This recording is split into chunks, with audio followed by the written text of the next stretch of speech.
I went to work when I was just out of grammar school. I got a job as quotation board boy in a stock brokerage office.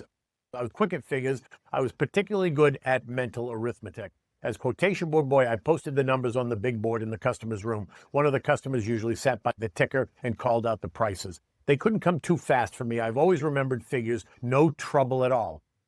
There were plenty of other employees in that office. Of course, I made friends with the other fellows, but the work I did, if the market was active, kept me too busy from 10 a.m. to 3 p.m. to let me do much talking. I don't care for it anyhow during business hours. But a busy market did not keep me from thinking about the work. Those quotations did not represent prices of stocks to me, so many dollars per share. They were numbers. Of course, they meant something. They were always changing. It was all I had to be interested in, the changes. Why did they change? I didn't know. I didn't care. I didn't think about that. I simply saw that they changed. That was all I had to think about 5 hours every day and 2 on Saturdays, that they were always changing. That is how I first came to be interested in the behavior of prices. I had a very good memory for figures. I could remember in detail how the prices had acted on the previous day, just before they went up or down. My fondness for mental arithmetic came in very handy. I noticed that in advances as well as declines, stock prices were apt to show certain habits, so to speak. There was no end to parallel cases, and these made precedents to guide me. I was only 14, but after I'd taken hundreds of observations in my mind, I found myself testing their accuracy, comparing the behavior of stocks today with other days. It was not long before I was anticipating movements in prices. My only guide, as I say, was their past performance. I carried the dope sheets in my mind. I looked for stock prices to run on form. I had clocked them. You know what I mean. You can spot, for instance, where the buying is only a trifle better than the selling. A battle goes on in the stock market, and the tape is your telescope. You can depend upon it 7 out of 10 cases. Another lesson I learned early is that there is nothing new in Wall Street. There can't be, because speculation is as old as the hills. Whatever happens in the stock market today has happened before and will happen again. I've never forgotten that. I suppose I really managed to remember when and how it happened. The fact that I remember that way is my way of capitalizing experience. I got so interested in my game and so anxious to anticipate advances and declines in all the active stocks that I got a little book. I put down my observations in it. It was not a record of imaginary transactions such as so many people keep, merely to make or lose millions of dollars without getting the swelled head or going to the poorhouse. It was rather a sort of record of my hits and misses, and next to the determination of probable movement, I was most interested in verifying whether I had observed accurately, in other words, whether I was right. Say that after studying every fluctuation of the day in an active stock, I would conclude that it was behaving as it always did before it broke 8 or 10 points. Well, I would jot down the stock and the price on Monday, and remembering past performances, I would write down what it ought to do on Tuesday and Wednesday. Later, I would check up with actual transcriptions from the tape. That is how I first came to take an interest in the message of the tape. The fluctuations were from the first associated in my mind with upward or downward movement. Of course, there is always a reason for fluctuations, but the tape does not concern itself with the why and wherefore. It doesn't go into explanation. I didn't ask the tape why when I was 14, and I don't ask it today at 40. The reason for what a certain stock does today may not be known for 2 or 3 days or weeks or months, but what the dickens does that matter? Your business with the tape is now, not tomorrow. The reason can wait, but you must act instantly or be left. Time and again, I see this happen. You'll remember that Hollow Tube went down 3 points the other day while the rest of the market rallied sharply. That was the fact. On the following Monday, you saw that the directors passed the dividend. That was the reason. They knew what they were going to do. And even if they didn't sell the stock themselves, they at least didn't buy it. There was no inside buying, no reason why it should not break. Well, I kept up my little memorandum book, perhaps 6 months. Instead of leaving for home the moment I was through with my work, I jot down the figures I wanted and would study the changes, always looking for the repetitions and parallelisms of behavior, learning to read the tape, although I was not aware of it at the time. One day, one of the office boys, he was older than I, came to me where I was eating my lunch and asked me on the quiet if I had any money. "Why do you want to know?" I said. "Well," he said, "I've got a dandy tip on Burlington. I'm going to play it if I can get somebody to go in with me." And "How do you mean, play it?" I asked. To me, the only people who played or could play tips were the customers, old jiggers with oodles of dough. "Why?" It cost hundreds, even thousands of dollars to get into the game. It was like owning your private carriage and having a coachman who wore a silk hat. That's what I mean. Play it, he said. How much you got? How much you need? Well, I can trade in 5 shares by putting up $5. How are you going to play it? I'm going to buy all the Burlington the bucket shop will let me carry with the money I give him for margin, he said. It's going up, sure. It's like picking up money. We'll double ours in a jiffy. Hold on, I said to him and pulled out my little dope book. I wasn't interested in doubling my money, but in his saying that Burlington was going up. If it was, my notebook ought to show it. I looked. Sure enough, Burlington, according to my figuring, was acting as it usually did before it went up. I had never bought or sold anything in my life, and I never gambled with the other boys. But all I could see was that this was a grand chance to test the accuracy of my work, of my hobby. It struck me at once that if my dope didn't work in practice, there was nothing in the theory of it to interest anybody. So I gave him all I had, and with our pooled resources, he went to one of the nearby bucket shops and bought some Burlington. 2 days later, we cashed in. I made a profit of $3.12. After that first trade, I got to speculating on my own hook in the bucket shop. I'd go during my lunch hour and buy or sell. It never made any difference to me. I was playing a system and not a favorite stock or backing opinions. All I knew was the arithmetic of it. As a matter of fact, mine was the ideal way to operate in a bucket shop, where all that a trader does is to bet on fluctuations as they are printed by the ticker on the tape. Well, this day I remember I had up over $10,000 in margins. I was only 20 when I first accumulated $10,000 in cash, and you ought to have heard my mother. You'd have thought that $10,000 in cash was more than anybody carried around except old John D. And she used to tell me to be satisfied and go into some regular business. I had a hard time convincing her that I was not gambling but making money by figuring. But all she could see was that $10,000 was a lot of money, and all I could see was more margin. I'd put out my 3,500 shares of sugar at 105 1/4. There was another fellow in the room, Henry Williams, who was short 2,500 shares. I used to sit by the ticker and call out the quotations for the board boy. The price behaved as I thought it would. It promptly went down a couple of points and paused a little to get its breath before taking another dip. The general market was pretty soft and everything looked promising. Then all of a sudden, I didn't like the way sugar was doing its hesitating. I began to feel uncomfortable. I thought I ought to get out of the market. Then it sold at 103. That was low for the day, but instead of feeling more confident, I felt more uncertain. I knew something was wrong somewhere, but I couldn't spot it exactly. But if something was coming and I didn't know where from, I couldn't be on my guard against it. That being the case, I'd better be out of the market. You know, I don't do things blindly. I don't like to. I never did. Even as a kid, I had to know why I should do certain things, but this time I had no definite reason to give to myself, and yet I was so uncomfortable that I couldn't stand it. I called to a fellow I knew, Dave Wyman, and said to him, Dave, you take my place here. I want you to do something for me. Wait a little before you call out the next price of sugar, will you? He said he would, and I got up and gave him my place by the ticker so he could call out the prices for the boy. I took my 7 sugar tickets out of my pocket and walked over to the counter to where the clerk was who marked the tickets when you closed your trades. But I didn't really know why I should get out of the market, so I just stood there, leaning against the counter, my tickets in my hand so that the clerk couldn't see them. Pretty soon I heard the clicking of a telegraph instrument, and I saw Tom Burnham, the clerk, turn his head quickly and listen. Then I felt that something crooked was hatching, and I decided not to wait any longer. Just then Dave Wyman by the ticker began, Sue! And quick as a flash, I slapped my tickets on the counter in front of the clerk and yelled, Close sugar, before David finished calling the price. So, of course, the house had to close my sugar at the last quotation. What Dave called turned out to be 103 again. I didn't have a following, and I kept my business to myself. It was a one-man business. Anyhow, it was my head, wasn't it? And prices either were going the way I doped them out without any help from friends or partners, or they were going the other way, and nobody could stop them out of kindness to me. I couldn't see where I needed to tell my business to anybody else. I've got friends, of course, but my business has always been the same, a one-man affair. That is why I've always played a lone hand. As it was, it didn't take long for the bucket shops to get sore on me for beating them. I'd walk in and plank down my margin, but they'd look at it without making a move to grab it. They'd tell me there was nothing doing. That was the time they got to calling me the boy plunger. I had to be changing brokers all the time, going from one bucket shop to another. It got so that I had to give a fictitious name. I'd begin light, only 15 or 20 shares. At times, When they got suspicious, I'd lose on purpose at first and then sting them proper. Of course, after a while, they'd find me too expensive and they'd tell me to take myself and my business elsewhere and not interfere with the owner's dividend.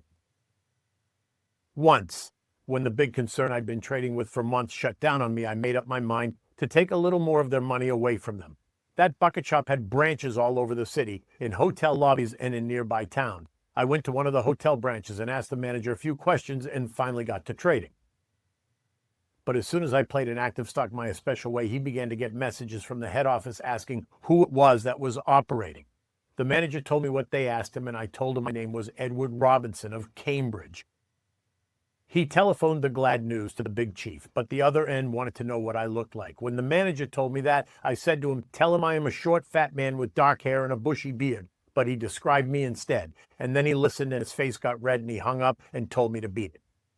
"What did they say to you?" I asked him politely. They said, "You blankety blank fool, didn't we tell you to take no business from Larry Livingston? And you deliberately let him trim us out of $700. He didn't say what else they told him. I tried the other branches one after another, but they all got to know me, and my money wasn't any good in any of their offices.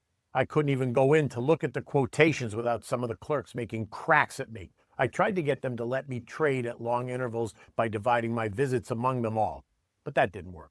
Finally, there was only one left to me, and that was the biggest and richest of all, the Cosmopolitan Stock Brokerage Company. The Cosmopolitan was rated as A1 and did an enormous business. It had branches in every manufacturing town in New England. They took my trading all right, and I bought and sold stocks and made and lost money for months, but in the end it happened with them as usual. They didn't refuse my business point blank, as the small concerns had. Oh, not because it wasn't sportsmanship, but because they knew it would give them a black eye to publish the news that they wouldn't take a fellow's business just because that fellow happened to make a little money. But they did the next worst thing. That is, they made me put up a 3-point margin and compelled me to pay a premium at first of a half point, then a point, and finally a point and a half. Some handicap that. How? Easy. Suppose steel was selling at 90 and you bought it. Your ticket read normally, bought 10 steel at 90 and 1/8. If you put up a point margin, it meant that if it broke 89 1/4, you were wiped out automatically. In a bucket shop, the customer is not importuned for more margin or put to the painful necessity of telling his broker to sell for anything he can get. But when the Cosmopolitan tacked on that premium, they were hitting below the belt. It meant that if the price was 90 when I bought, instead of making my ticket, bought steel at 90 and 1/8, it read bought steel at 91 and 1/8. Why, that stock could advance a point and a quarter after I bought it, and I'd still be losing money if I closed the trade. And by also insisting that I put up a 3-point margin at the very start, they reduced my trading capacity by 2/3. Still, that was the only bucket shop that would take my business at all, and I had to accept their terms or quit trading. Of course, I had my ups and downs, but was a winner on balance. However, the Cosmopolitan people were not satisfied with the awful handicap they had tacked on me, which should have been enough to beat anybody. They tried to double-cross me. They didn't get me. I escaped because of one of my hunches. The Cosmopolitan, as I said, was my last resort. It was the richest bucket shop in New England, and as a rule, they put no limit on a trade. I think I was the heaviest individual trader they had, that is, of the steady, everyday customers. They had a fine office and the largest and completest quotation board I've ever seen anywhere. It ran along the whole length of the big room, and every imaginable thing was quoted. I mean, stocks dealt in on the New York and Boston stock exchanges, cotton, wheat, provisions, metals, everything that was bought and sold in New York, Chicago, Boston, and Liverpool. You know how they traded in bucket shops. You gave your money to a clerk and told him what you wished to buy or sell. He looked at the tape or the quotation board and took the price from there. The last one, of course. He also put down the time on the ticket so that it almost read like a regular broker's report. That is, that they had bought or sold for you so many shares of such a stock at such a price at such a time on such a day, and how much money they received from you. When you wished to close your trade, you went to the clerk, the same or another, it depended on the shop, and you told him. He took the last price, or if the stock had not been active, he waited for the next quotation that came out on the tape. He wrote that price and the time on your ticket, okayed it, and gave it back to you, and then you went to the cashier and got whatever cash it called for. Of course, when the market went against you and the price went beyond the limit set by your margin, your trade automatically closed itself and your ticket became one more scrap of paper. In the humbler bucket shops where people were allowed to trade in as little as 5 shares, The tickets were little slips, different colors for buying and selling, and at times, as for instance in boiling bull markets, the shops would be hard hit because all the customers were bulls and happened to be right. Then the bucket shop would deduct both buying and selling commissions, and if you bought a stock at 20, the ticket would read 20 and 1/4. You thus had only 3/4 of a point's run for your money. But the Cosmopolitan was the finest in New England. It had thousands of patrons, and I really think I was the only man they were afraid of. Neither the killing premium nor the 3-point margin they made me put up reduced my trading much. I kept on buying and selling as much as they'd let me. I sometimes had a line of 5,000 shares. Well, on the day the thing happened that I'm going to tell you, I was short 3,500 shares of sugar. I had 7 big pink tickets for 500 shares each. The Cosmopolitan used big slips with a blank space on them where they could write down additional margin. Of course, the bucket shops never asked for more margin. The thinner the shoestring, the better for them, for their profit lies in your being white. In the smaller shops, if you wanted to margin your trade still further, they'd make out a new ticket so they could charge you the buying commission and only give you a run of 3/4 of a point on each point's decline, for they figured the selling commission also exactly as if it were a new trade. Well, this day I remember I had up over $10,000 in margins. I was only 20 when I first accumulated $10,000 in cash, and you ought to have heard my mother. You'd have thought that $10,000 in cash was more than anybody carried around except old John D. And she used to tell me to be satisfied and go into some regular business. I had a hard time convincing her that I was not gambling but making money by figuring. But all she could see was that $10,000 was a lot of money, and all I could see was more margin. I'd put out my 3,500 shares of sugar at 105 and 1/4. There was another fellow in the room, Henry Williams, who was short 2,500 shares. I used to sit by the ticker and call out the quotations for the board boy. The price behaved as I thought it would. It promptly went down a couple of points and paused a little to get its breath before taking another dip. The general market was pretty soft and everything looked promising. Then all of a sudden, I didn't like the way sugar was doing its hesitating. I began to feel uncomfortable. I thought I ought to get out of the market. Then it sold at 103. That was low for the day, but instead of feeling more confident, I felt more uncertain. I knew something was wrong somewhere, but I couldn't spot it exactly. But if something was coming and I didn't know where from, I couldn't be on my guard against it. That being the case, I'd better be out of the market. You know, I don't do things blindly. I don't like to. I never did. Even as a kid, I had to know why I should do certain things, but this time I had no definite reason to give to myself, and yet I was so uncomfortable that I couldn't stand it. I called to a fellow I knew, Dave Wyman, and said to him, Dave, you take my place here. I want you to do something for me. Wait a little before you call out the next price of sugar, will you? He said he would, and I got up and gave him my place by the ticker so he could call out the prices for the boy. I took my 7 sugar tickets out of my pocket and walked over to the counter to where the clerk was who marked the tickets when you closed your trades. But I didn't really know why I should get out of the market, so I just stood there, leaning against the counter, my tickets in my hand so that the clerk couldn't see them. Pretty soon I heard the clicking of a telegraph instrument, and I saw Tom Burnham, the clerk, turn his head quickly and listen. Then I felt that something crooked was hatching, and I decided not to wait any longer. Just then Dave Wyman by the ticker began, Sue! And quick as a flash, I slapped my tickets on the counter in front of the clerk and yelled, Close sugar, before David finished calling the price. So, of course, the house had to close my sugar at the last quotation. What Dave called turned out to be 103 again. According to my dope, sugar should have broken 103 by now. The engine wasn't hitting right. I had the feeling that there was a trap in the neighborhood. At all events, the telegraph instrument was now going like mad, and I noticed that Tom Burnham, the clerk, had left my tickets unmarked where I laid them and was listening to the clicking as if he were waiting for something. So I yelled at him, Hey, Tom, what in hell are you waiting for? Mark the price on these tickets. It's 103. Get a gate on. Everybody in the room heard me and began to look toward us and ask what was the trouble, for you see, while the Cosmopolitan had never laid down, there was no telling, and a run on a bucket shop can start like a run on a bank. If one customer gets suspicious, the others follow suit. So Tom looked sulky, but came over and marked my tickets closed at 103 and shoved the 7 of them over toward me. He sure had a sour face. Say, the distance from Tom's place to the cashier's cage wasn't over 8 feet, but I hadn't got to the cashier to get my money when Dave Wyman by the ticker yelled excitedly, Gosh, sugar, 108.